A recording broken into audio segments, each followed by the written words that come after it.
अपनी तुलना किसी से भी मत करो, क्योंकि इस दुनिया में ज़्यादातर समस्याएं तुलनात्मक सोच के कारण ही पैदा होती हैं। तुलना करना किसी भी तरह से सही नहीं होता है, फिर चाहे वह तुलना अपने से ऊपर की तरफ किया जाए या नीचे की तरफ। ऊपर या नीचे तुलना करने से मेरा मतलब है कि चाहे आप अपने से अमीर लोगों से अपनी तुलना करें या अपने से गरीब, दोनों ही कंडीशन आपके लिए सही नहीं है। अब कुछ लोग सोचेंगे कि भाई साहब, आपकी यह बात तो समझ में आ रही है कि हमें अपने से अमीर लोगों से अपनी तुलना नहीं करनी चाहिए, क्योंकि अपने से अमीर लोगों से तुलना करने पर हमें हीन भावना महसूस होगी, अपनी कमजोरी लाचारी का एहसास होगा, उनकी लग्जरी लाइफ को देखकर अपनी गरीबी का एहसास होगा, जो कि हमारे लिए वाकई में सही नहीं है।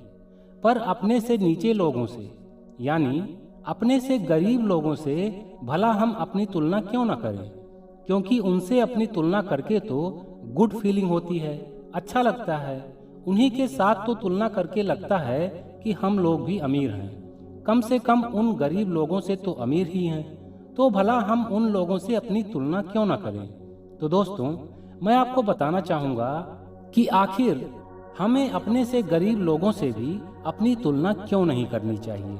तो देखिए, जिस तरह से अपने से अमीर लोगों से अपनी तुलना करने पर हीन भावना महसूस होती है, गरीबी का एहसास होता है और मानसिक तनाव उत्पन्न होता है, ठीक उसी प्रकार से अपने से गरीब लोगों से अपनी तुलना करने पर हमारे अंदर घमंड पैदा होने लगता है, हमारे मन मस्तिष्क और हमारे सामाजिक व्यवहार में अहंकार का समावेश होने लगता है।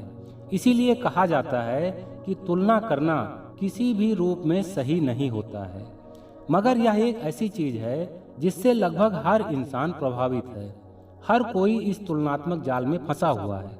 अब अगर आप भी इस जाल में फंसे हुए हैं और इस चक्रव्यूह से बाहर निकलना चाहते हैं, तो आपको तुलनात्मक जीवन से संबंधित कुछ बातों को समझना पड़ेगा। जैसे कि हमारे इस जीवन में कुछ चीजें तो हमारे कंट्रोल में होती हैं, हमारे हाथों में होती हैं, उन्हें हम अपने हिसाब से अपने मन माफिक बना सकते हैं, उनमें बदलाव कर सकते हैं। मगर हमारे जीवन में कुछ चीजें ऐसी होती हैं जिनमें हम लोग कोई भी फेरबदल या बदलाव नहीं कर सकते, यानी कि उसका कंट्रोल हमारे हाथों में नहीं होता है। जैसे पढ़ना लिखना, खेलना, काम करना, जॉब करना, पैसे कमाना, अच्छे कपड़े पहनना, अच्छा या बुरा बोलना, अमीर बनने का प्रयास करना, इस तरह की सैकड़ों हजारों चीजें ऐसी हैं जिसका कंट्रोल हमारे हाथों में होता है। हम जैसा चाहें उसका वैसा उपयोग कर सकते हैं, मगर कुछ चीजें हमारे कंट्रोल में ही नहीं होती। जैसे आपका फेस कट, यानी कि आपके चेहरे की बनावट। आपका चेहरा चाहे अच्छा हो या बुरा, आप उसे बदल नहीं सकते।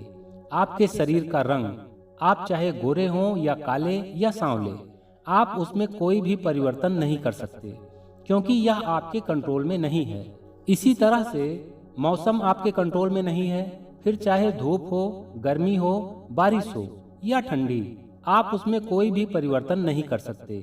मैंने ऐसे कई लोगों को देखा है जो उन चीजों को लेकर दुखी रहते हैं जो हकीकत में उनके कंट्रोल में है ही नहीं।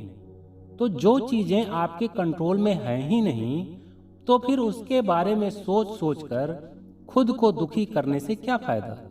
जो चीजें आपके कंट्रोल में हैं, जो चीजें आप कर सकते हैं, उसे करने में तो आपका मन ही नहीं लगता। मगर जो चीजें आपके बस में नहीं है, उसे बदलने का प्रयास करते हो, ये क्या मूर्खता है। जो चीजें आप बदल सकते हैं, निश्चित तौर पर उसमें बदलाव लाने का भरपूर प्रयास कीजिए, जी तोड़ मेहनत कीजिए, बुद्धि विवेक का प्रयोग करके अपनी वर्तमान परिस्थिति को बदल दीजिए। मगर जो चीजें आपके कंट्रोल में नहीं हैं, तो उसको लेकर दुखी मत होइए, बल्कि उस सत्य को स्वीकार कीजिए। मान लीजिए कि ईश्वर ने आपका फेस कट भी अच्छा नहीं दिया और ऊपर से आपके चेहरे का रंग भी काला दे दिया, तो क्या इसमें आपकी कोई गलती है, या फिर क्या यह चीज आपके कंट्रोल में है? क्या आप अपने चेहरे की बनावट में कोई बदलाव कर सकते हैं? नहीं ना। अब कुछ ज्ञानी लोग कमेंट करेंगे कि सर, चेहरे का प्लास्टिक सर्जरी तो करवा ही सकते हैं। हाँ भाई, करवा सकता है, और सिर्फ तू ही करवा सकता है, क्योंकि तू अमीर ज्यादा है, मगर तेरी तरह बाकी सभी लोग प्लास्टिक सर्जरी नहीं करवा सकते ना। देखिए, मेरे कहने का मतलब सिर्फ इतना है कि आपको ईश्वर ने जैसा भी रंग रूप दिया है, आपके चेहरे की बनावट चाहे जैसी भी है, वैसी बनावट पूरी दुनिया में और किसी की भी नहीं है। आप अपनी तरह के नैन नक्श वाले एक इकलौते इंसान हो, इसीलिए आप जैसे भी हो खास हो। ईश्वर ने अपनी तरफ से हर एक इंसान को खास ही बनाया है, फिर चाहे वह लड़का हो या लड़की, काला हो या गोरा, इन सब बातों से कोई भी फर्क नहीं पड़ता। फर्क पड़ता है तो आपके मन से, आपके चरित्र से, आपके व्यवहार से, आपके संस्कार से। आपके कर्म अच्छे होने चाहिए बस, क्योंकि आपकी पहचान आपके कर्मों से बनती है, ना कि चेहरे की सुंदरता से। अगर आपका मन सुंदर है तो इस बात से कोई खास फर्क नहीं पड़ता कि आपका तन सुंदर है या नहीं।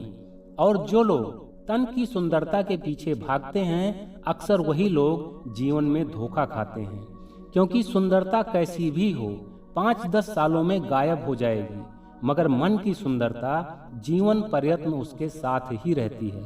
इसीलिए अगर आपको लगता है कि फला व्यक्ति या स्त्री मुझसे भी ज्यादा सुंदर है, अच्छी है, तो इस तरह की तुलना करने से बचें और निरंतर अपने मन को सुंदर बनाने का प्रयास करते रहें। मन लगाकर पढ़ाई करें, बिजनेस करें, जॉब करें, सामाजिक कार्य करें, जो भी आपको उचित लगे वह करें, मगर खुद को किसी से भी कम या कमजोर न समझें, क्योंकि ईश्वर ने आपको जैसा भी बनाया है सर्वश्रेष्ठ बनाया है। ओके फ्रेंड्स, तो हंसते रहिए, मुस्कुराते रहिए, हर दिन कुछ अच्छा सीखते और सिखाते रहिए। मैं मिलता हूँ नेक्स्ट वीडियो में एक नए मोटिवेशन के साथ। तब तक के लिए take care, wish you all the best, bye bye.